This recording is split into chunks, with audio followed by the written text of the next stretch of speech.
චක්ඛවාලේසු අත්‍රා ගච්ඡන්තු දේවතා සද්ධම්මං මුනි රාජස්ස සුනන්තෝ සග්ග මොක්ඛදං ධම්ම ශ්‍රවණ කාලෝ අයං බදන්තා ධම්ම ශ්‍රවණ කාලෝ අයං බදන්තා ධම්ම ශ්‍රවණ කාලෝ අයං බදන්තා නමෝ තස්ස භගවතු වරහතු සම්මා සම්බුද්දස්ස නමෝ තස්ස භගවතු වරහතු සම්මා සම්බුද්දස්ස නමෝ තස්ස භගවතු වරහතු සම්මා සම්බුද්දස්ස. හැම දිනාටම තෙරුවන් සරණ ප්‍රාර්ථනා කරමින් අද කළම්බ ටෙලිවිෂන් මේ සදහම් විකාශය ඔස්සේ උතුම් දායකත්ව ධර්ම දේශනාවක් ශ්‍රවණය කරන්නයි ඔබ හැම දෙනාම සූදානම් වෙන්නේ. පිංගතුනි, අපි අද මේ ධර්ම දේශනාවෙන් ධර්මානුශාසනාවෙන් විශේෂයෙන් විමසලා බලන්නේ මේ බුද්ධ ශාසනය තුල ධර්ම මාර්ගය දියුණු කරගෙන යන ශ්‍රාවකයෙකුට ජීවිතේ විටින් විට පෙර කර්ම විපාක මතුවෙන්න පුළුවන්. හැමදාම එක විදිහටම බැබලිලා ඉන්නව නෙමෙයි මිනිස්සු. ජීවිතේ නොයෙක් කඩා වැටීම් ඇති වෙනවා. ලාභ වගේමයි අලාභත් ලැබෙනවා.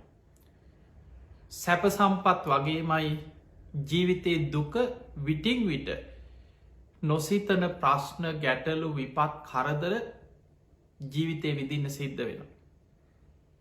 ඒ වගේම සමහර කාලවලට පිරිස යාළුවෝ නෑදෑයෝ හිතවතු ඕන තරම් ඉන්නවා.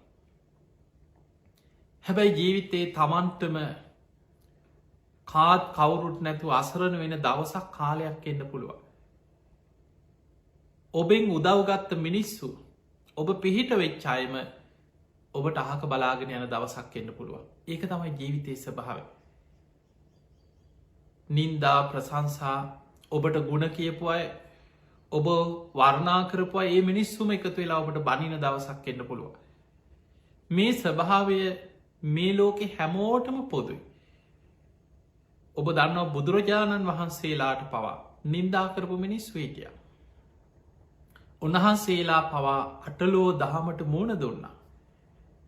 හැබැයි බුදුරජාණන් වහන්සේලාගේ තාදී කියලා ගුණයක් බුදුවරු තුළ පිහිටලා තියෙනවා. අටලෝ දහමෙන් කම්පා නොවෙන ගුණේ. ඒකට කෙනොත් තාදි ගුණේ. ඒ නිසා මොන තරන් ලාභ අලාභ සැප දුක යස අයස නින්දා ප්‍රශංසා මේවා මොන විදිහට ජීවිතේ විඳින්න සිද්ධ වුණත් බුදුවරු ඒවැන් කම්පා වෙන්නේ. හැබැයි සාමාන්‍ය මනුස්සයා ඒවැන් නොයෙක් විදියේ ප්‍රශ්න ගැටලු විපත්වලට පත්වෙනවා. පිංගතුනි, අද මේ ධර්මානුශාසනාවෙන් ඔබට විශේෂයෙන් පෙන්නලා දෙන්නේ. අපි දන්නවා පසුගිය අවුරුද්ද මේ ගෙවීගෙන යන අවුරුද්ද 2020 මේ අවසාන කාලේ අපි දන්නවා කොච්චර ප්‍රශ්නවලට අපි මුහුණ දුන්නද. මහා වසංගතයක් තාම අවසානයක් පේන තෙක් මානික තාම නැහැ. ඒ නිසා ලෝකෙ මිනිස්සු කොච්චරනම් ආර්ථික අතින් නොයෙක් අසරණ භාවයට පත් වුණා. මිනිස්සුන්ට එදිනෙදා ආදායම් මාර්ග නැති වුණා. බොහෝ පිරිස ලෙඩ රෝගවලට විශේෂයෙන් ලෝකෙ ගත්තහම ශ්‍රී ලාංකිකයන් ලංකාව විතරක් නෙමේ ලෝකෙ පුරාම නොයෙක් රටවල ජීවත්වෙන්. අපි දන්නවා ලෝකෙ බොහෝ රටවල කොයි තාම් මිනිස්සු ලක්ෂ ගණනින් මේ වෙනකොට මිනිස්සු මිය ගිහිල්. කෝටි ගණනාවක් මිනිස්සු මේ රෝගි ගොදුරු බවට මේ වෙනකොට පත්වෙලා. මේ රෝගයක්ත් එක්ක රටවල් සම්පූර්ණයෙන් කීප වතාවක් වසා දැම්වා. මිනිස්සු ගෙවල්ලෝට කොටු වෙලා රස්සාවල් කරගන්න විදිහක් නැතුව සමහර වෙලාවට ඔබම හිතන් යම් කිසි රැකියා කරපුය සමට හෝටල් ශේෂත්‍රී රස්සාවල් කරපුය සංචාරක ශේෂත්‍රී යම් කිසි ඉහළ දියුණුවක් ලබාගෙන ජීවත් එච්ච මිනිස්සු අද පහලට මැදගෙන වැටිල්. ඒ නිසා ඕනම කෙනෙක් අද දියුණු වෙලා රජකං කරන මනුස්සයා හෙට මහපාරට වැටෙන්න්න පුළුව. අද කෝටිපතිය හෙට හිඟන්නෙක් වෙන්න පුළුවන්. අද නිරෝගීව ඉන්න කෙනා හෙට ලෙඩෙක් වෙන්න පුළුව එක තැන් වෙන්න පුළුවන්. මෙන්න මේ ස්වභාවයක්ත් එක්ක කොහොමද ධර්මයෙන් අපි හිත හදාගන්න. ජීවිතය ඇතිවන ප්‍රශ්න ගැටලු පීඩා කරදර ඉදිරියේ ධර්මානුකූලව. මොන ප්‍රශ්නාවත් ධර්මී හැසිරෙන ශ්‍රාවකයක් ධර්මයෙන් හිත ශක්තිමත් කරගන්න කොහොමද. අද අපි මේ ධර්මානු ශාසනාව තුළ එවැනි ඔබට ඉතාම වැදගත් කාරණා රැසක් සාකච්ඡා කරන්න. අපි ගම් බුදුහාමුදුරන්ගේ කාලෙ උදාහරණය. අනාථ පිණ්ඩික සිටුතුමා අපි කවුරුත් දන්නවා. මේ බුද්ධ ශාසනයේ අග්‍රදායකය අනාථ පිණ්ඩික සිටතුමයාගේ නම තමයි සුදත්ත සිටුවරය. ඔබ දන්නවා කල්ප ලක්ෂයක් පෙරුම් පුරාගෙනාපු කෙනෙක් මහා පින්වන්ත කෙනෙක්. මේ බුද්ධ ශාසනය අග්‍රදායකය බවට පත්වවෙන්න කල්ප ලක්ෂයක් සසර පින් කරා පෙරුම් පුරුව කියන. මහා ධනවතේ ඒ ධනවත්කම නිසාමයි 54 කෝටියක් වියදං කරලා සැවැත්නුවර ජේතවනයේ හදලා බුද්ධ ශාසනයට පූජ කරේ. ඔබ දන්නවා අපේ බුදුරජාණන් වහන්සේ බුදුවෙලා වැඩ සිටි අවුරුදු 45ක් කාලය. උන්වහන්සේගේ සම්පූර්ණ ආවිෂ අවුරුදු 80යි වැඩ හිටි. උන්වහන්සේ ගිහි ජීවිතය ගත කළ අවුරුදු 29දී අභිනිෂ්ක්‍රමණය කර අවුරුදු 6කට ආසන්න කාලයක් දුෂ්කරක්‍රියා කරලා එදා බෝධි මූලයේදී සියලු කෙලෙසුම් ප්‍රහාණය කරලා ගුරූපදේශ රහිතව සම්මා සම්බුද්ධත්වයට පත්වෙනකොට අපේ බුදුරජාණන් වහන්සේගේ වයස හරියට අවුරුදු 35යි. උන්වහන්සේ එතන ඉඳං අවුරුදු 45ක් පුරාවට අවබෝධ කරගත් ධර්මී ලෝකෙට දේශනා කරා. උන්වහන්සේගේ වයස අවුරුදු 80 වෙනකොට සම්බුදු කෘත්‍ය අවසන් කරලා අනුපාදිශේෂ පරිනිර්වාණ ධාතුවෙන් බුදුරජාණන් වහන්සේ පිරිනිවන් පෑව. පිංහතුනි බුදුරජාණන් වහන්සේ බුදුවෙලා වැඩ සිටිය මේ අවුරුදු 45ක කාලේ වැඩිම කාලයක් එක තැනක එක ආරාමයක වැඩ සිටියනම්. ජීවිතයේ වැඩිම කාලයක් වස් සමාදන් වෙලා එක ආරාමික වැඩ සිටියනං ඒ තමයි සැවැත්නුවර ජේතවන භූමි. අනාථ පිණ්ඩික සිටුතුමා බුදුරජාණන් වහන්සේ වෙනුවෙන් පූජා කරපු ආරාම. දැන් අනාථ පිණ්ඩික සිටුතුමා මේ ඉඩම ගන්නම ඔබ අහල ඇති ජේත කුමාරය කොසල් රජ්ජුරුවන්ගේ පුතාට තමයි ඔය ඉඩම අයිති වෙලා තිබේ. රජ්ජුරුවන්ගේ පුතා කීයටවත් ඉඩම විකුණන්න කැමතිවුන්නේ. හැබැයි සුදත්ත සිටුවරයා තමන්ගේ පිය රජ්ජුරුවන්ගේ කොසල් රජ්ජුරුවන්ගේ ළඟම හිතවතේ බොහෝම මිත්‍රශීලී කෙනෙ. නගර ඉන්න වෙළඳ කටයුතු සම්බන්ධ ඉන්න ඉහළම ධනවත් සිටුවරය. ඒ හිතවත්කම නිසා කල්පනා කරාම එක බෑ කියන්නත් බෑ නොවටිනා මිලක් කිවොත් ඔය වැඩි අතහැරලදායි. ඊට පස්සෙ කිව්වා ඔය ඉඩම කාට හරි දෙනවන්නන් මුළු ඉඩම පුරාම රන් කහවනු අතුරණ කෙනෙකුට තමයිකව ඉඩම දෙන්නේ.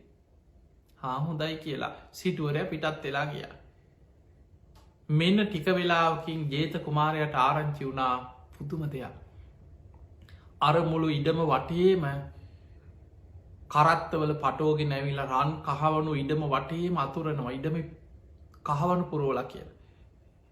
මේක බලන්න ජේත කුමාරය යනකොට මුළු ඉඩමම කහවනු අතුරලත් 18 කෝටියක් ඒ වෙනකොට. තවත් කරත්තයක් දෙක පිටත් කරල යවලත් මදිපාඩුවට පොඩි ප්‍රමාණයක් අතුරන්න. ජේත කුමාරය ඇවිල්ල කිව හාහාාවය ඇති ඇති කීව දැන් කරන්න දෙයක් නෑ ඉඩම දෙන්න වුණ. ඔය විදිහට තමයි 18 කෝටියක් කහවනු අතුරලා සුදත්ත සිටුවරය ඔය ඉඩම මිලදී ලගත්තේ. තවත් 18 කෝටියක් වියදං කරලා කොටි සෙනසුන් හදලා අංග සම්පූර්ණ ආරණ්‍ය සේනාසනයක් හැදුව. බුදු හාමුදුරුව වෙනුවෙන් සඳුන් ලීයෙන් වහල 7කින් යුක්ත සඳුන් කුටියක්. සතර දිසාවෙන් හුළං හමාගෙන එනකොට ඒ සඳුන් සුවඳ කුටිය ඇතුළට එන විදිහට වෙන වෙනම පල 7කින් යුක්ත සඳුන් කුටියක් හැදුව. දම්සභා මණ්ඩප දානශාලා සක්මන් මලු සංඝාවාස අංග සම්පූර්ණ ආරාම සේනාසනී ඉදි කරන්න තවත් 18 කෝටියක් වියදං කර. අවසානය ආරාමි හදල අවසන් වෙලා බුද්ධ ප්‍රමුඛ සංඝයා නගරයට වඩම්මලා මේ ආරාම භූමිය සඟ සතු කළ පූජ කරන්න තවත් 18 කෝටියක් වෙන් කර. හැබැයි මුළු නගරෙම සැරසුවා. නගරෙම ඉන්න දුගී මගේ යාචකය හැමෝටම තුම්මං හන්දිවල 4 මං හන්දිවල දන්සැල් දාලා මිනිස්සුන්ට කන්න පොඩ්ඩ දුන්නා. දැන් තාම මේ ඔබට කියල දෙන්නේ අනාත පින්ඩික සිටතුමා කරපු පින් කන්ටික මෙලව පෙරපින්කම් අමතක් කරමු. එතකොට ඔබ දන්න අනාත පින්ඩික සිටතුමාගේ ඇත්ත නම සුදත්ත. මිනිස්සු තමයි අනාත පින්ඩික කියල නම දැම්. ඒකට හේතුව දුගී මගේ යාචකයන්ට නිතර දන් දෙන කෙනෙ. හරියට මිනිස්සුන්ට උපකාර කරන දං වැටවල් පවත්වන කෙනෙ. එතකොට බලන්න අනාත පින්ඩික සිටතුමා ජේතවනී හැදුව විතරක්න මේ කොච්චර අසරණ මිනිස්සුන්ට කන්න දීලා තියෙනවාද කියලා. ඔය විදිහ මහා පින් කරගත්ත සිටතුමත් ජීවිතය අකුසල් බලවත්වෙච්ච කාලයක් ති බන්නේ එකයි අපි තේරුම් ගන්න ඕන්. පිංගතුනේ අනාත පින්ඩික සිටතුමා බුදුරජාණන් වහන්සේ මුණගැහිච්ච පළවෙනි දවසම බණහල සෝවාන් වෙච්ච කෙනෙ. එතකොට හිතන්න සෝතාපන්න වෙච්ච ශ්‍රාවකය. 54 කෝටියක් වියදම් කරලා ජේතවන පුුණ්‍ය භූමිය හදල බුද්ධ ප්‍රමුඛ දහස් ගණන් සංඝයාට සඟ සතු කළ පූජ කර. ඒ විතරක් නෙමේ අනාත පින්ඩික සිටතුමා තමන්ගේ සිටු මැදුරේ ජේතවනේ පූජ කරන දවස බුදුරජාණන් වහන්සකින් ඉල්ලීමක් කරා. ස්වාමීණී භාග්‍යවතුන් වහන්ස දිනපතා මේ ජේතවන පිම්බිමේ වැඩ ඉන්න සංඝයා නගරි පිණ්ඩපාති වඩිද්දි මගේ සිටු නිවසි මං 500ක් සංඝයා වෙනුවෙන් දානය හදලා වෙනම සිටු නිවසි කොටසක දානශාලාවක් හදලා තිබුණ. හැමදාම දානි පිළියල කරලා තියෙනවා සංඝයා වෙනුවෙන්. පිණ්ඩපාති වඩින සංඝයාට දානි ලැබුණ හෝ නොලැබුණා හෝ මගේ නිවසටත් කොටසක් වැඩම කරවන සේක්වා කියලා ඉල්ලීමක් කර. ඉතින් ඒ නිසා දින පතා සංඝයා වැඩිය කිය. ගොඩක් අය නගරට වඩිනවා ඒ අතර කීප නමක් බෙදිලා දින පතා සිටු නිවසටත් පිණ්ඩ පාති වැඩි. දින පතා සංඝයාට දන් දුන්නා. දුගී මගේ යාචකයන්ට අසරණ මිනිස්සුන්ට දන්දුන්. එදකොට ජීවිතයේ මහා පින් කරගත්ත කෙනෙක් අනාත පින්ඩික සිටතුමා. හැබැයි මතක තියාගන්න එච්චර පින් කරත් පෙර කර්ම විපාක කියනේවා මතුවෙන්න පුළුවන්. අනාත පින්ඩික සිටතුමාටත් පෙර සසර කර්ම විපාක බලවත් වෙච්ච කාලයක්කාව. සිටතුමාගේ ව්‍යාපාර කඩාගෙන වැටුණ. ඒ කාලි සිටතුමා තමයි බොහෝ නගර ඉන්න මිනිස්සුන්ට තමන්ගේ වෙල හෙළදාම් වෙනුවෙන් ව්‍යාපාර වෙනුවෙන් මිනිස්සුන්ට මුදල් පොලියට දීලා තියෙන. නයට දෙනවා. ඒ නයට සාධහන්න පොලියක් ගන්න. ඒක වරදක් නෙමේ. බුදුරජාණන් වහන්සේ ගිහියන්ට පෙන්වා ගෙවන්න බැරි අධික පොලියකට ණය ගන්න එපා. ණය ගන්න එක වරදක් නෙමේ. මිනිස්සු ණය අරගෙන දියුණු වෙනවා. දැන් බැංකුවලින් කරන්නේ මොකද්ද? ණය දෙන එකනේ. ඒ නිසා කෙනෙකුට දියුණු වෙන්න සාධාරණ පොලියකට ණය ගාගෙන මිනිස්සු දියුණු වෙනවා. තමන්ගේ ව්‍යාපාර ඉඩ කඩන් තමන් හම්බ කරගන්නවා දියුණු වෙනවා. මිනිස්සු බැංකු එක ගණු දෙනු කරනවා වෙළඳ ආයතන ණය දෙන ආයතනත් එක ගණු දෙනු කළ තමන්ගේ දියුණුව කරා යනවා. ඒ කාලි බුදුහාමුදුරගේ කාලේ එවැනි කාලවල මේ බැංකු පද්ධති තිබිලා නෑ. ඒ කාලේ මිනිස්සුන්ට ණයට දීලා තියෙන්නේ ධනවත් සිටුවරු. ඒ ණයට දීලා සාධාරණ පොලියක් අය කරන. හැබැයි සිටුතුමා කෝටි ගානක් ධනය මිනිස්සුන්ට ණයට දීලා තිබුණා කියලා. ඊළඟට සිටතුමාගේ තවත් ධනය ස්ථාවරව තිබිච්ච ධනය තමන් ළඟ තිබිච්චේවා ඒ කාලි මිනිස්සු දැන් අද නම් මිනිස්සුන්ට සල්ලි වැඩි නම් බැංකුවල තැන්පත් කරනවා ස්ථීර තැන්පත් දානවා. ඒ කාලේ සිටු නිවසේම එක්ක ගබඩාවල තැන්පත් කළ තිබුණ. සමහර තැන් තමන්ගේ රහසිගත ගබඩා හැටියට තැන්පත් කළ තිබුණ. අචීරවතී ගංගාව අයිනේ සිටුතුමාගේ ඉඩමක තිබිල තියෙනවා කහවනු ගබඩාවක් ගංයවරට ලංවේ. මේක කෝටි ගානක් කහවනු තැන්පත් කළ තිබුණේ මෙන්න මේ ගබඩාවල. පිංගතුනේ අකුසල් බලවත් වෙනකොට මිනිස්සුන්ට ප්‍රශ්න එනකොට ඔබ හිතන්න සමහර වෙලාවට මිනිස්සුන්ට කරදර බහදා එනකොට එක පිට කරදරේනවා.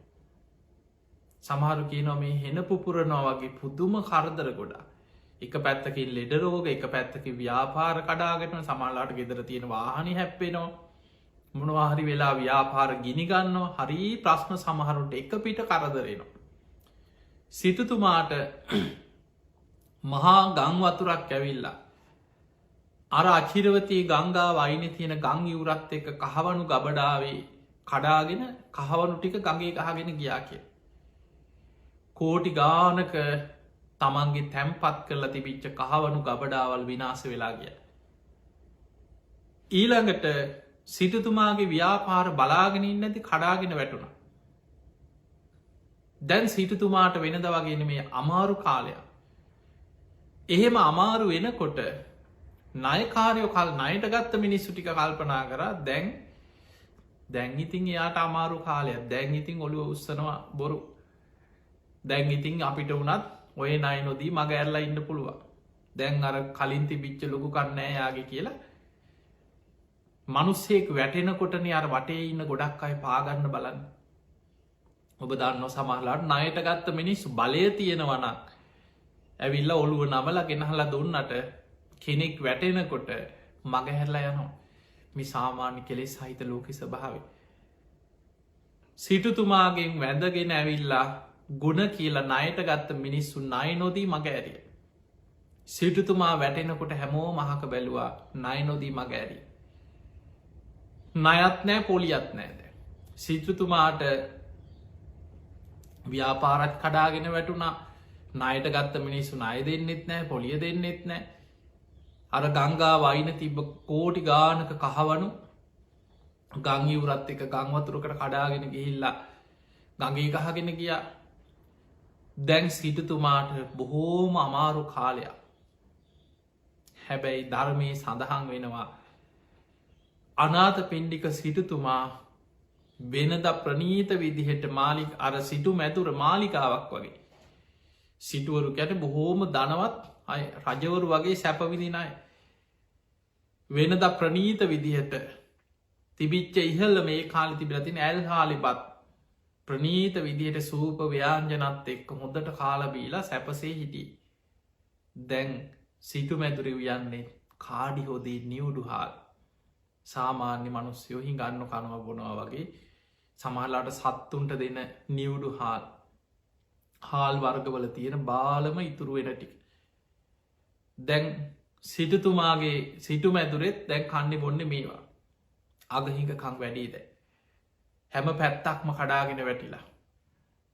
හැබැයි සිටතුමා මතකතියාගන්න දන් දෙන එක නැවැත්තුව නෑ කිය. දානයේ වටිනාකම දන්න පිනක වටිනාකම දන්න ත්‍යාග සම්පත්තිය වටිනාකම දන්න සිටුවරය තමන් කන විදිහටම දන් දුන්න.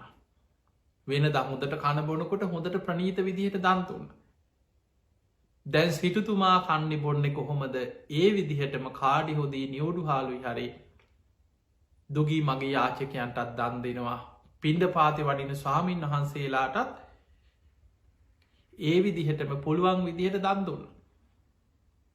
දවසක් ධර්මී සඳහන් වෙනවා භික්‍ෂූන් වහන්සේලා බුදුරජාණන් වහන්සේ මුණ ගැහිලා බුදු හාන්දුරගෙන් අවසර ඉල්ලනවා සාමීනී භාග්‍යතුන් වහන්ස සිටතුමාට දැම් බොහෝම අමාරු කාලයක්. අපි වෙනද වගේ සිටු නිවසට පින්ඩ පාති වැඩම කරලා සිටතුමාගේ ඒ දානි වලදන්න මේ තරන් සඟ පිරිසක් වැඩියෝ සිටතුමාට තවත් තමාරුයි. ඒ නිසාපි නගර වෙන පාරවල්වල පින්ඩ පාති වඩින්නම් කිය. බුදුරජාණන් වහන්සේ බුදු ඇසින් දැක්ක සිටතුමාගේ සද්ධාව වෙනසක් නෑ. ධර්මය අවබෝධ කරගත්ත සද්ධාවන්ත කෙනෙක් සිටතුමාට අනුග්‍රහ පිණිස බුදුරජාණන් වහන්සේ දකිනවා මේ පෙර කර්ම විපාකයක්. හැබැයි සිටතුමාගේ පින බලවත්වෙනවා තව ටික කාලෙකින්. බුදුරජාණන් වහන්සේ වදාලා මහනෙනේ සිටතුමා කොච්චර අගහිඟකන් තිබුණත් සද්ධාවන්තයි. ඒ නිසා තියෙන විදිහට තියෙන දෙයක් දන්දී වෙනද විදිහටම වඩින්න වෙනසක් කරන්න එපා කියව. එතකොට අපිට පේනවා කොච්චර අගහිඟකන් තිබුණත් මොන තරම් කරදර තිබුණත් සිටුතුමා දන්දීලා තියෙන දන් දෙන එක නවත්තලනෑ. ඔහොම වෙනකොට දැන් ගබඩාවල රන්කහවනු නෙමෙයි තඹයක්කත් නැති මට්ටමට එදිනෙදා ආදායම් නැති වෙලා හිස් වෙලා ගිය. දැන් බලන්න මේ කාටද මෙහි මුණේ කියලා කෝටිපතියෙක් 54 කෝටියක් වියදං කළ ජේතවනේ හදපු. සැවැත්නුවර හිටපු ධනවත්ම සිටුවරයා බොහෝම දුප්පත්ම මට්ටමට වැටුණා තමන්ගේ පෙර අකුසල් බලවත් වෙන කාලි. ඒ වෙලාවේ මේ සිටුතුමාගේ මාලිගාවේ ඉහල මිත්‍යා දෘෂ්ටික දිව්‍යාංගනාවක් හිටිය විමානයක් මවාගෙන හිටපු දෙව්දුවා. මේ දිව්‍යාංගනාව කල්පනා කරා සිටුතුමා දන්දීල පමණ නොදැන දන්දීලා දැන් නැත්තට නැති වුණා. දැන් බල නොහොම හිතන මිනිස්සු නැද්ද කියල. සමහර වෙලාවට තමන්ට කරදර බාධායනකොට පිනට ගරහනා ඉන්න. ඔන්න අනුන්ට දෙන්න ගිහිල්ලා පුදන්න ගිහිල්ලා කොච්චර කිව්වද කියන දැන් ඔය වගේ ගෙවල්ල බනිනව සමහරලාවට මේ මනුස්සයට කොච්චර කිව්වද ඉතුරු කරගන්න කියලා වෙස් අන්තර වෙන්න ගිය ඔහොම කිය කොච්චර බනිනවද මිනිස්සුන්ට කියල ඔබ හිතන් සමහලාට බිරිඳ බනින්න පුළුවන් ස්වාමියයට මිනිස්සුන්ට උදව් කරන එකේ සීමාවත් තියෙන්න්න ඕන දැන් පේෙන් ඇද අද කවුරුත් ඉන්නවද කියලා අනේ බනිනවා. එතකොට සිටුතුමා ගැන අර දෙව්දුව කල්පනා කරත් දෙව් මතකතියාගන දෙව්දුව කිව්වට දෙවිවරු හැමෝම සම්මාධිට්ටික නෙමේ. දෙවියන් අතරම ඉන්නවා මිත්‍යා දෘෂ්ටිකයි. සම්මාධිට්ටික මිත්‍යා දෘෂ්ටික දේවතාවරු ඉන්නවා. මේ දෙව්දුව මිත්‍යා දෘෂ්ටික දිව්‍යාංගනාව. බුද්ධ ප්‍රමුඛ සංඝයා සිටු නිවසට වඩිනකොට අර විමානෙන් යනවා කැමති නෑයි බණහන්. මිත්‍යා දෘෂ්ටිකයි. ඔය දෙව්දුව සිටුතුමාගේ නිවසට ඉහළ අහසි තමයි ඉන්නේ නිවස ඉන්න කෙනෙක් නෙමේ. මේ දෙව්දුව කල්පනා කරා අහෝ සිටුතුමාට වෙච්ච විපත. පමණ නොදැන දන්දීලා කෝටි ගණන් වියදං කර පින්කං කරලා අද වෙච්චදේ. අද තම්බයක්කත් නෑ සිටුතුමාට දැන්වත් මොලේ පාදවන්න ඕන කියලා හිතුව. කොහොම හිතල සිටුතුමා දවසක් තමන්ගේ සිටු නිවසේ තමන්ගේ කාම්බරේ නිදාගෙන ඉන්නකොට විශාල දිව්‍ය ආලෝකයක් මවාගෙන දිවිය සලු පිළිවලින් සැරසිලා මේක නිකා සාමාන්‍ය විදිහට එනවට වඩා තමන්ගේ උපරිම බල පරාක්‍රමය පෙන්නගෙනාවත් මං කියන එක පිළිගනී කියලා හිතුණා. එහෙම හිතපු මේ දෙව්දුව සිටුතුමාගේ කාම්බරයේ දිවිය සුරූපෙන් පෙනේ හිටිය විශාල ආලෝකයක් විහිදවාගෙන සිටුතුමා ඉදිරයේ පෙනේ හිටිය. සිටුතුමා ඇහුව කවුද ඔබ මේ. ඒ වෙලේ කිව සිටුතුමනී මම දිව්‍යාංගනාව. මම ඔබේ නිවසට ඉහළ අහසේ විමානයක් මවාගෙන ඉන්න දෙව්දුව. මං මේ ආවි සිටුතුමාට අවවාදයක් කරන්නයි කිවාවි.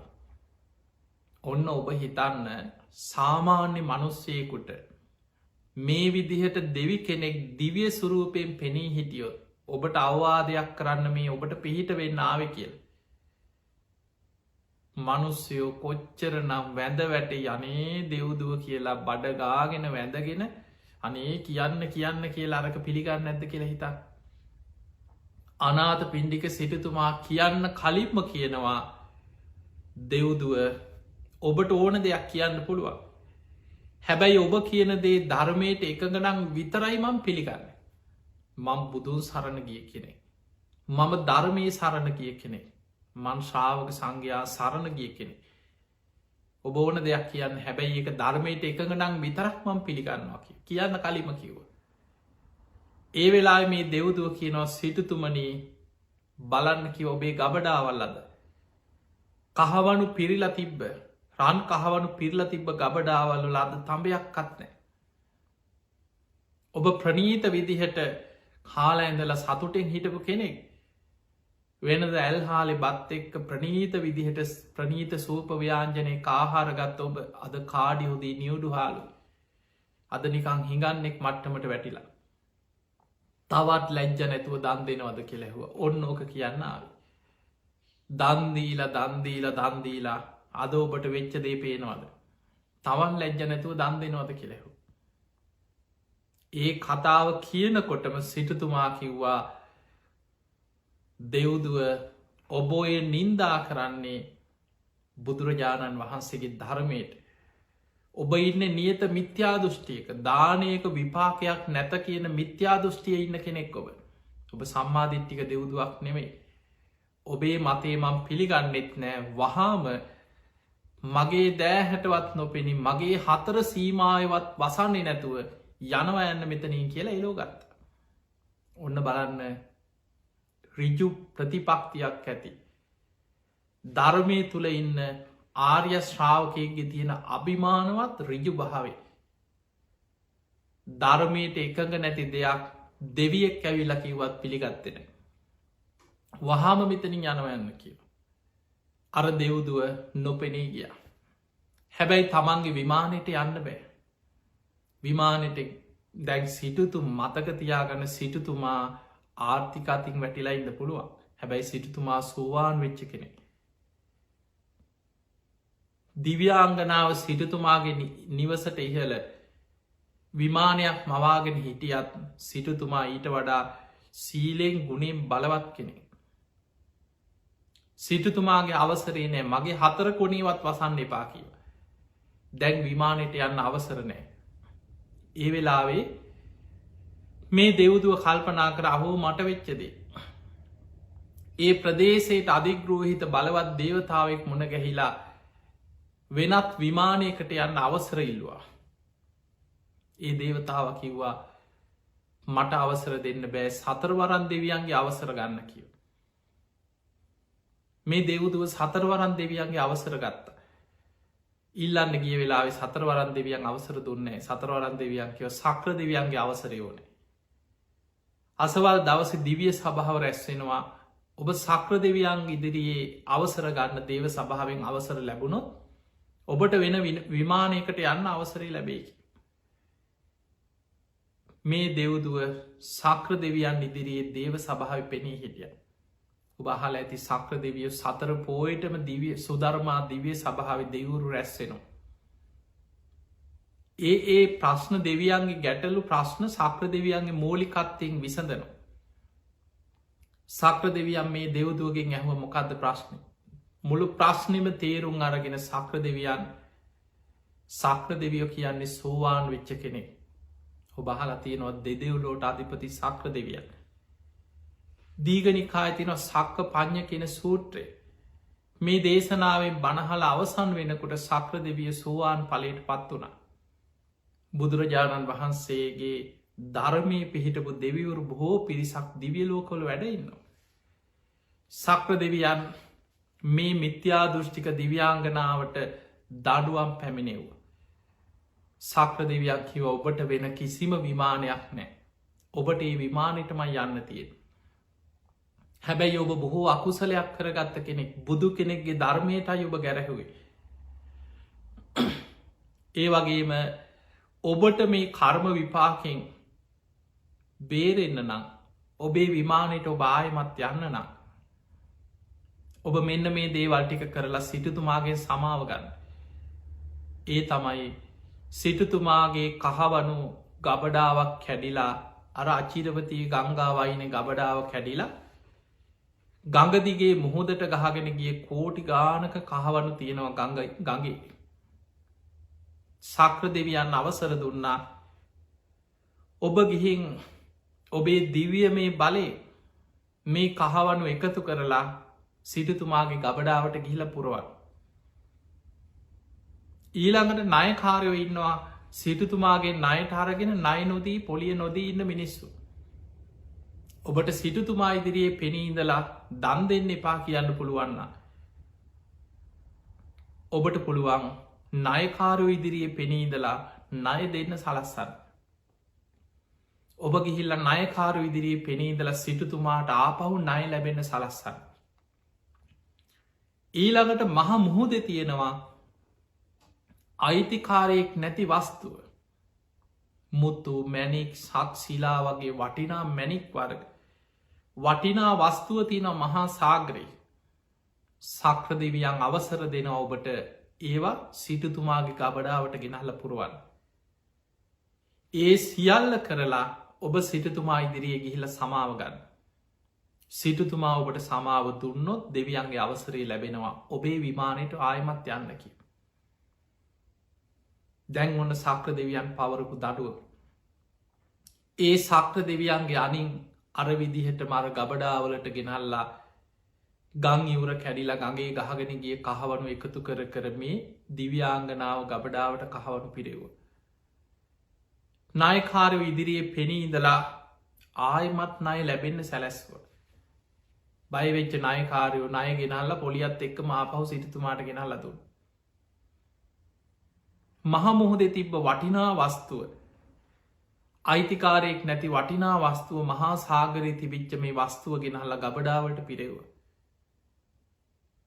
දවසක් ආයමස් හිටතුමා නිදාගෙන ඉන්නකොට අර විදිහටම දිවිය සුරූපයෙන්ම සිටතුමාගේ සිටු නිවසේ. සිටතුමාගේ කාම්බරේ මේ දිව්‍යාංගනාව පෙනී හිටිය. සිටතුම ඇහුව මොකද ආයිත්තාවේ දන් දෙන්න එපා කියන්නද මේ ආව කිය. ඊට පසිකි වනේ සිටතුමනි මට සමාවෙන් මං ඔබෙනු සමාව ගන්නවා. ඒ කියපු සියලු වචනවලට මං සමාව ඉල්ලනවා. මට දඩුවමක් ලැබුණ සක්‍ර දෙවිය මට දඩුවන් කරා. අන්න ඔබේ ගගේ ගහගෙන ගිය කෝටි ගානක් වස්තුව මං ආයමත් සක්‍ර දෙවියන්ගේ අනින් ඔබේ ගබඩාවට පිරෙව්වා.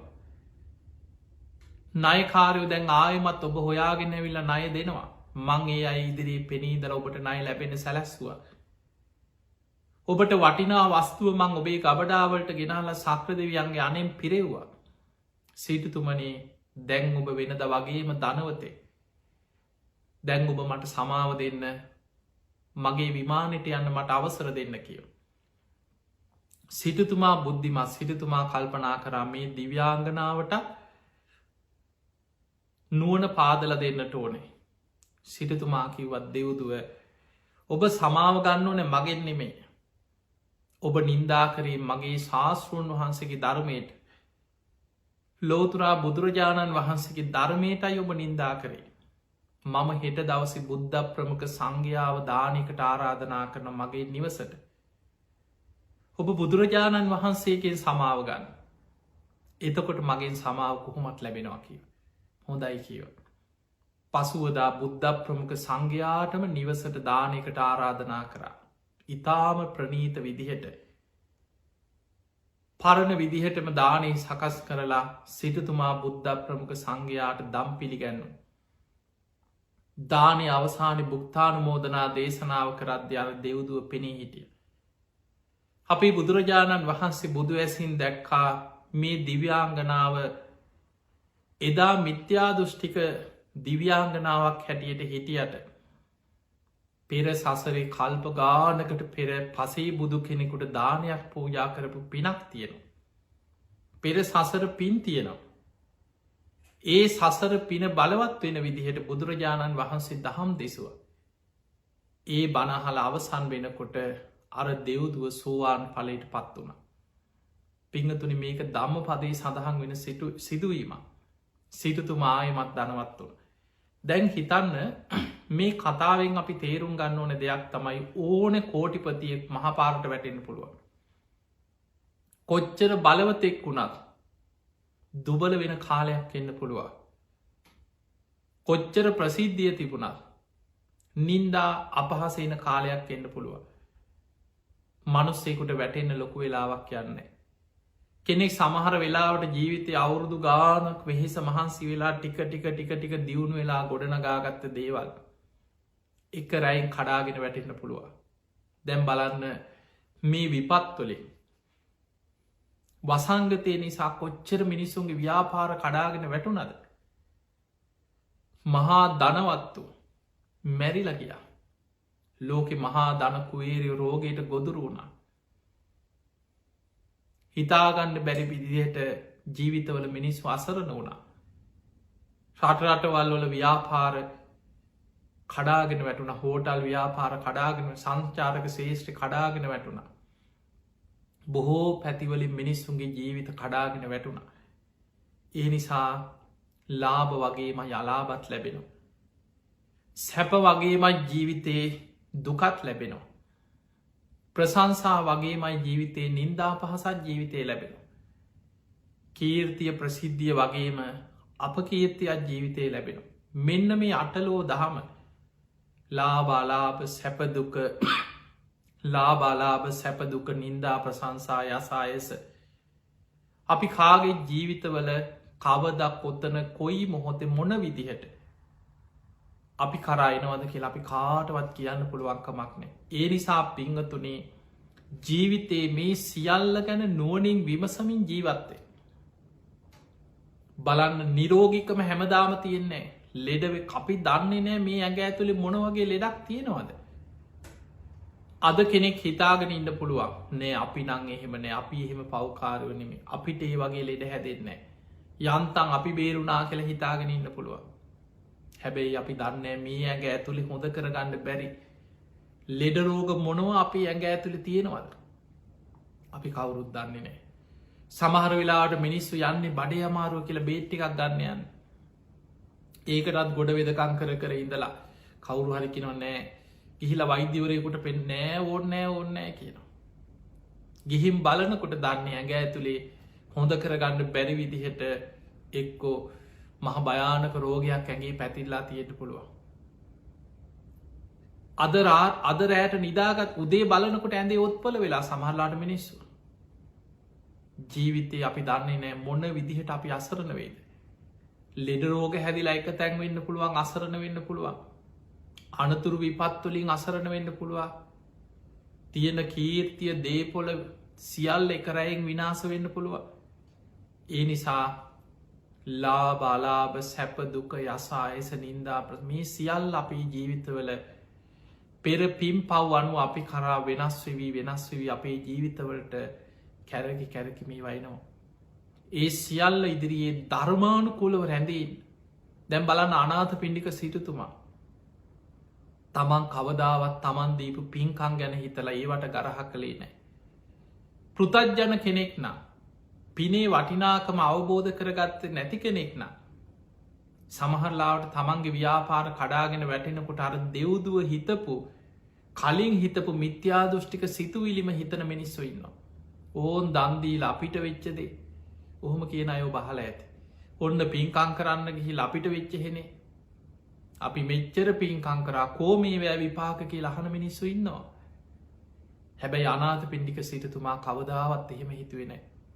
මන් ජේතවනී හදලා 54 කෝටියක් වියදං කළ ආරාම හදලා මෙච්චර දන්දීලා ඔන්න මට වෙච්ච දේ කියලා කවදාවත් හිතුවෙන. ඊළඟට තව එක උදාහරණයක් හිතන් මේ බුද්ධ ශාසනයේ බුදුරජාණන් වහන්සේ වෙනුවේ පළවෙනියට ආරාමයක් හදල පූජ කරේ බිම්බිසා රජ්ජුරු. බිම්බිසා රජ්ජුරුවන්ගේ රාජකය උයන තමයි කුටි සෙනසුන් හදල පූජ කරේ වේලු අනාරාම. බුදු හාදුරන්ගේ මුල් කාලය අග්‍රදායකය. හැබැයි පිංහතුනි අපි කවුරුත් දන්නවා බිම්බිසා රජ්ජුරුවන්ට පෙර සංසාර අකුසලයකට කර්ම විපාකයක් හැටියට හතුරෙක්කාව පලිගන්න අජාසත්ත අවසානි තමන්ගේ පිය රජ්ජුරුවන් හිර කරලා කන්න නොදී හිර කරලා වදදීලා මුලදී අම්මට බලන්න යන්න දුන්නා. කන්න නොදී තියල තිබ මැරෙනකං හැබැයි අම්ම බත් මුලක් හංගගෙන ඉනේ ගහගෙන ගිය. අවසාන ඒකත් අහුනාට පස්සේ කෑම ගෙනියන එක නැවැත්තුව. ඊළඟට ධර්මී සඳහන් වෙනවා දේවිය තමන්ට කන්න දෙන කෑම අබරල ඇගේ ගාල සලුවකින් වහගෙන යනවා. ඒටික සූරලක් ගුලියක් හරි හදලා තමන්ගේ ස්වාමියාව පිය රජ්ජුරුවන්ව ජීවත් කරවන්න උත්සාහයක් ගත්තා. අවසාන ඒකත් නැවැත්තුව. දැන් දේවියට බලන්න යන්න දෙන්නෙත් නෑ. පුංචි හිර කුටියක දාලා කන්න දෙන්නෙත් නැතුව වතුර දෙන්නෙත් නැතුව හිර කරලා තිබ්බා. හැබැයි බිම්බිසා රජ්ජුරුව සෝවාන් වෙච්ච කෙනෙක් ඔන්න බලන්න ධර්මය අවබෝධ කරගත් අයගේ හිත රැකෙන හැටි. ඒ හිරකුටියේ කවුලුවෙන් ඈත බලනකොට පේනවා බුදුරජාණන් වහන්සේ වැඩ සිටින ගිජ්ජකූට පරොත්තේ දි ප්‍රාතිහාර පාන්න පුළුවන්න්න ඇයි බිම්බිසා රජ්ජුරු බේරගන්න තිබෙන ඔහොම හිතනයින්න. බුදුරජාණන් වහන්සේගේ යුතුකම ඉෂ්ට කරා. බිම්බිසා රජ්ජුරුව බණහල සෝවාන් වුණා. ධර්මය අවබෝධ කරගත්ත රජ්ජුරුවන්ගේ මේ පෙර සසර කර්ම විපාකය. හැබැයි රජතුමා කවම දාවත් තමන්ගේ පිනට ගැරැහුවෙන. ඔන්න මං වේල්වනේ හදල පූජ කළ මට වෙච්චදේ කියල කවදාවත් හිතුවෙන. අර හිර කුටියේ නම් බුදුගුණ හිතනවා. ධර්මී ගුණ හිතනවා සඟගුණ හිතනවා. මරණ සතිය වඩනවා අනිත්‍ය මෙනෙහි කරනවා. ඔන්න බලන්න ධර්මී හැසිරෙන් හරියට ධර්මය තේරුම් ගත්ත කෙනා ධර්මය ගලපගන්න හැටි. දැන් ඔබ හිතන්න බිම්බිසා රජ්ජුරුවන්ට එච්චර කරදර බහදා එනකොට රජ්ජුරුවෝ ධර්මය තුළ හිත පිහිට ඔපු හැටි. තමන්ට දුක්විදිනකොට කන්න නොදී වද දෙනකොට බිම්බිසා රජ්ජුරු මරපු හැටි සඳහන් වෙන උඩේ එල්ලලා යටිපතුල් පලලා ගිනි පොකුරුඩ ඉදං ඇවිද්දේවකෙන එහෙම වදදීල මැරුවේ. ඒ හැම වෙලාම හිතුවා ඉපදීම දුකයි කියල මේ ධර්මය තියෙන ජාතිපි දුක්කම්. ඉපදිච්ච නිසානේද මං මේ දුක්විදින්නේ අන්න ධර්මයට ගලපන හැටි. දැන් ඔබට කරදර එනකොට ඔබ කොච්චර බණහල තිබ්බත් ඔබට ඕක හිතෙනවද. ඉපදීම දුකයි කියෙන ධර්මය කොච්චර සත්‍යයක්ද ඉපදිච්ච නිසාන මං මේ දුක්විදින්නේ ධර්මයකුණ ඔබ හිතනවද. බොහෝ දෙනෙක් හිතන්නේ ඔන්න අපිට වෙච්චද අපි බෙන්න පින්කං කරා මෙහෙම දන් දුන්න බෝධි පූජාති බකෝ අපිට බැලුව. අපි ධර්මය නෙමේ අල්ලන්නේ. අපි ධර්මයෙන් බලාපොරොත්තු වෙන්නේ අමුතු හාස්කම ලෙඩවෙන්න නැතුව ඉන්න මැරෙන් නැතුව ඉන්න කරදරයක් නැතුව ඉන්න. චතුරාරි සත්‍ය වෙනස් කරන්න අපි ධර්මයෙන් බලාපොරොත්තුවෙන්. හැබැයි බුදුවරු පහළ වෙලා අපිට පෙන්නල දුන්නේ අවබෝධ කළ යුතු ආරි සත්‍යය ජාතිපි දුක්කං ඉපදීම දුකක් ලෙඩවීම දුකක් වයසට යාම දුකක් ඒ අවබෝධ කළ යුතු ආරි සත්‍යය. මරණය දුකක් ප්‍රියයන්ගෙන් වෙන්වීම දුකක් අප්‍රියන් සමඟ එකතුවීම දුකක් කැමතිදේ නොලැබීම දුකක් ජීවිතේ සෝක පරිදේව දුක්ක දෝමනස් උපායාස ජීවත් වෙලා ඉන්නකං අපිට අඩන්න සිද්ධ වෙනවා වැලපෙන්න්න සිද්ධව ඕක තමයි ජීවිතේ මේක දුකක් කියලා පෙන්නල බුදුරජාණන් වහන්සේ පෙන්වේ දුකෙන් මිදන්න වැඩ පිළිවෙලා මේ දුකට හේතුව තන්හාාව ඒ තන්හාාව ප්‍රහාණය කරොත් දුක නැති කරලා නිවන කරායන්න පුළුවන් ඒ පිණිස මාර්ගයක් තිනවා ඒ තම යාර්යෂ්ඨායික මාර්ගය මෙන්න මේ මාර්ගයේ ගමන් කරලා මේ මාර්ගය වඩාගෙන මේ දුකෙන් මිදිලා යන වැඩ පිළිවෙලක් පෙන්නල දුන්න අපිට කරදර බාධායනකොට අපිට ප්‍රශ්නයනකොට අපිට අටලෝ දහමේ ලාභ වගේම යලාබත් ලැබෙනකොට. අපි සැපේට කැමති වුණාට අපිට දුකයෙන වන. අපි අසස කැමති හැබැයි අයස අපි ප්‍රසංසාවට කැමති හැබැයි නින්දා වෙනකොට අපි ඒකත් එක්ක ගැටිල අපිට ධර්මය අමතක වෙනවනං ඇත්තටම අපි ධර්මයෙන් ප්‍රයෝජන ගත්ත පිරිසක් නෙමේ. ඒ නිසා පිංහතුනේ සැබෑ ලෙසම අපි ධර්මය තුළ පිහිටල රැකෙනවා කියලා කියන්නේ ලාබලාබ සැපදුක නින්දා ප්‍රසංසා මේ අටලෝ දහම ඉදිරියේ යසායස ඉදිරියේ අකම්පිත බලන්න බුදුරජාණන් වහන්සේ අපිට පෙන්වා පුට්ටස්ස ලෝක දම්මෙහි මේ ලෝක ධර්මතාවයන් ඉදිරි චිත්තං යස්ස නකම්පති කෙනෙක්ගේ හිත කම්පාවෙන් නැත්නම් සැලෙන් නැත්නම් අසෝකං විරජංකෙම යාට විරාජමානව ධර්මය තුළම රැඳීන්න පුළුවන්නම් මොන ප්‍රශ්නාව ඒ තම් මංගල මුත්තම එක මංගල කාරණ එනිසා පිංහතුනි ඔබ ලෝකෙ කොහෙ හිටියත් ඔබ ලංකාව ජීවත් වනත් ඇමරිකාව ජීවත් වනත් ඔස්ට්‍රේලියාව හිටියත් ලෝකෙ කොයි කෙලවර කොබ ජීවත් වනත් ලෝකෙ මොන විදිහෙ ප්‍රශ්න විපත් දැම් බලන්න මේ වසංගත මුළු ලෝකයේ පුරාම පැතිරිලා යන්න පුංචි කාලෙකින් ලෝකයේ පුරා පැතිරුණ මොන තරම් වේගෙන් මිනිස්සු මේ රෝගයට ගොදුරු වෙනවාද. සමහර කාලවල ස්වභාවික විපත් භූමි කම්පායනු සුනාමි වගේ ගෝදුරු වෙනවා. නායාම් ඇති වෙනවා. ගිනි කඳු පුපුරනවා සමහර රටවල ලැව්ගිනි ඇති වෙනවා ගින්නෙන් විනා අපි දන්නේ නෑ මොන වගේ විපත් කරදර මේකත් එක්ක තමයි ජීවිතය ගලාගෙනයන්. ඒ නිසා පිංහතුනි ධර්මය තුළම රැඳීන්න දක්ෂවේ. ධර්මය ජීවිතයට ගලප ගන්න. ධර්මය තුළින්ම ලෝකයේ දකින්න උත්සාහ කරන්න.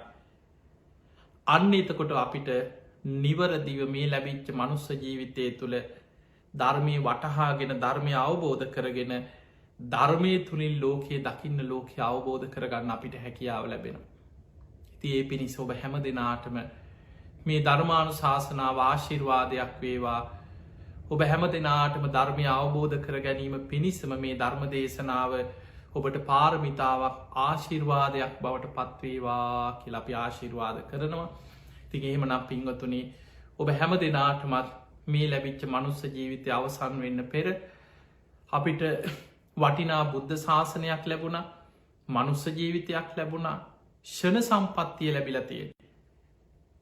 මේ ධර්මය අවබෝධ කරගන්න නම් ඔබ තුළ ඇති කරගත යුතුයි යෝනිසෝ මනසිකාරයක් දම්මානු දම්ම ප්‍රතිපදාව. මේ අහන ධර්මයට අනුව නුවනින් විමසීම යෝනිසෝ මනසිකාරය. ඒ ධර්මය තුළම ජීවිතයේ පවත්වාගෙනයාම සිල්වත් ගුණවත්ව ධර්මය තුළ හැසිරීම දම්මානු දම ප්‍රතිපදාව ඔබට ප්‍රතිඵල කරායන්න පුළුවන්. ති ඔබ හැම දෙනාටම මේ ලැබිච්ච මනුස්ස ජීවිතය අවසන් වෙන්න පෙර උතුම් සද්ධහාදී ගුණ ධර්ම දියුණු කරගෙන. මේ ධර්මයම අවබෝධ කරගන්න වාසනාව ලැබේවා ලැබේවා ලැබේවා කියලපි ආශිර්වාද ප්‍රාර්ථනා කරන. ඉතින් පිංහතුනි අද මේ ධර්ම දේශනාවෙන් ධර්මානු ශාසනාවෙන් අපි රැස් කරගත් සියලුපේ. සියලු දෙවියෝ සාධු කාරදිදී මේ පින් අනුමෝදන් වෙත්වා දෙවියන්ගේ දිව්‍යස් ඉසුරු වර්ධනය කරගෙන සියලු දෙවියෝතුම් නිවනටම පත්වේවා කියල සාදු කියල දෙවියන්ට පින් දෙන්න. ආකා සට්හාච බුම්මට්හා දේවානාගා මහිද්දිකා පුඤ්ඥන්තන් අනුමෝදිත්වා චිරන්රක්කන්තු ලෝක ශාසනං ආකා සට්හාච බුම්මට්හා දේවානාගා මහිද්දිකා පුඤ්ඥන්තන් අනුමෝදිත්වා චිරන්රක්කන්තු දේශනං ආකා සට්හාච බුම්මට්හා දේවානාගා මහිද්දිකා පුඤ්ඥන්තන් අනුමෝදිත්වා චිරන්රක්කන්තුතුවං සදා හැම දෙනාටම සම්මා සම්බුදු සරණයි.